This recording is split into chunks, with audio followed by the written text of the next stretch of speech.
Well, today we're interviewing Mr. Phil Heinricy.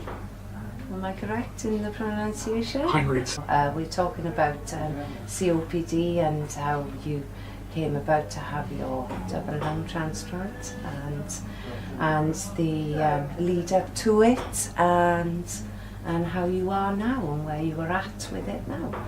So. Well, it's been quite a long journey actually, because going way back, I first noticed I was becoming a little bit short of breath really in the mid-90s. So I had a check and they said, right, you've only got about half the capacity, lung capacity you should have for a man of your age.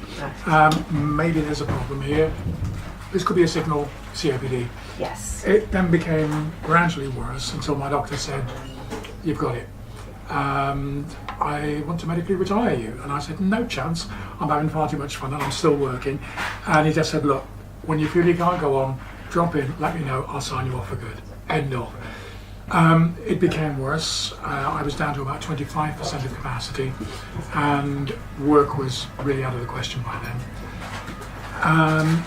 My condition was actually caused by a genetic condition called alpha-1 antitrypsin deficiency, which I know is a bit of a mouthful, but I'm a carrier. I carry the MZ variation of the gene, which means that really I should only be a carrier. Okay.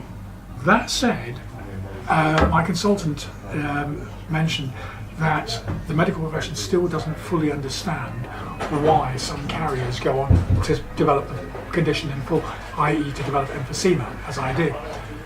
That, for the uninitiated, means that my lungs, instead of looking like a bath sponge, lots and lots and lots of little tiny bubbles where the air exchange takes place, my lungs look more like a Swiss cheese. And eventually I ended up in a wheelchair for about 3 or 4 years, permanently hooked up to an oxygen tank. I couldn't even walk the width of our front room. I had a stair lift, and the worst thing of all was I could no longer make music. I play guitar, banjo, mandolin, I sing, I write, I compose. And suddenly my music, my main hobby, was no longer available to me. And that then, of course, led to depression and all the associated difficulties that go with that. Thankfully, I ran into an absolutely superb, wonderful doctor who was actually only a locum, Bob Katak, and I will never forget him. Because when we spoke, he said, look, you're a young, intelligent, lively, vibrant man. Why aren't you on the transplant list? And he then recommended me for transplant to the QE. I went through the assessment process. It took about 18 months for me to gain enough weight and to become fit enough for a transplant. Because this is another thing that people often don't understand. To get a transplant, you actually have to be fit enough. Yes, yes. So I was having to do exercises and all sorts. Anyway, I was eventually accepted onto the list, and after almost 2 years and 3 false alarms, on New Year's Eve 2012, the call came in, and the transplant coordinator, Brian, I still remember him at the hospital when we got there. He just said, Phil, this time he said, we're on. Right. Okay. And I tell you, it was just, it was a very humbling experience, very satisfying, very exciting, but at the same time I was incredibly sanguine about it all, because I found out later the team reckoned I had at best another 3 months to live. I got that close. I was fortunate, a donor turned up just in time. And then, just to make things interesting, during the operation I managed to pop an aortic aneurysm. So they had to repair my heart as well, and I spent 15 hours on the table. Then my blood wouldn't clot, so they had to reduce my body temperature and put me in an artificial coma, which I was in for 4 days. One way or another, I was in hospital for nearly 3 months. I got home for 17 days and then developed pneumonia in my new lungs. Was back in hospital for another 3.5 weeks. But apart from that, I have to say that 2013 was really rather dull. Joking aside, it was tough getting my fitness back. I was walking on 2 sticks for the first couple of months, then eventually 1 stick, and then eventually I was able to manage without. But as time has gone on, I'm now able once again to make music. I sing, I perform, I go to music sessions, and there are so many things I can do now. Unfortunately, I'm still not fit enough to work full time, so I have been sort of forced into premature medical retirement, as it were. But that's a small price to pay. The fact of the matter is, I'm still here, I'm still alive, and I'm still loving every single day. And I'm eternally grateful to my donor, and I call him Mikey. I have no idea whether it's a he or a her. No. I have no idea what his name is or her name is. But I talk to him every day. Yes. It's okay, Mikey. Thanks, mate. Yes. Yeah, we're off. That's it. Let's go see what we can get up to today. Yes. Yeah. So, yeah, it's been 4.5 years now since my op. And this is really what prompted me to get involved with Breathfest as well. Because when I saw it sort of rumble past on, on my timeline, Yes. I thought, hang on a minute, what's all those squiggles about? Yes. And then I thought, Breathfest, that's worth investigating.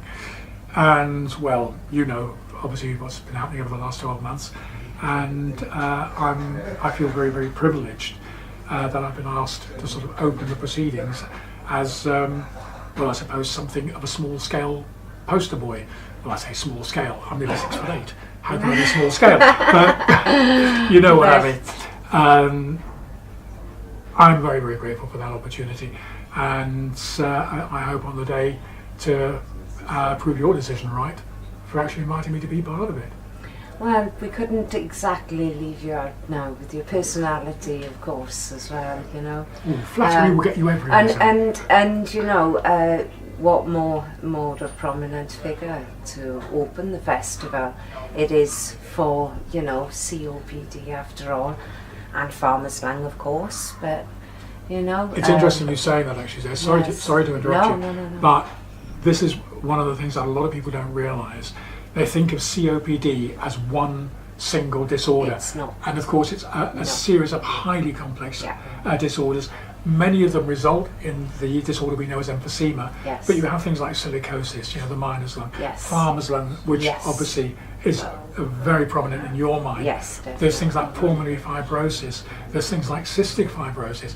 All of these things, all of these lung diseases cause people to lose lung capacity, leaves them short of breath, leaves them dependent on oxygen, dependent on inhalers, and it curtails their activity, it curtails their enjoyment of life.